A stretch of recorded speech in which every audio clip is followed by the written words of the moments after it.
ខ្លាំងទេមានតែអូនម្នាក់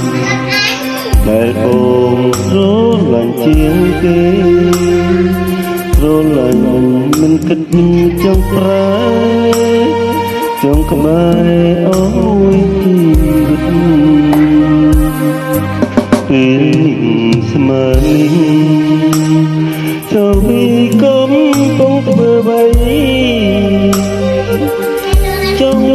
ដឹងនឹងថ្លៃពីស្អីនឹងក្បែរនេះណាព្រមបងបារម្ភចង់ដឹងខ្លាំងនឹងជីវិតសូមអូនអាណិតមេត្តាយល់ដល់ចិន្តា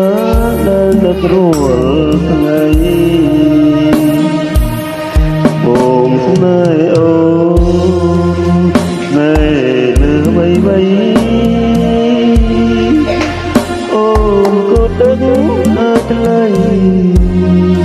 ថាបងស្នេហ៍ស្រីប៉ុណ្ណា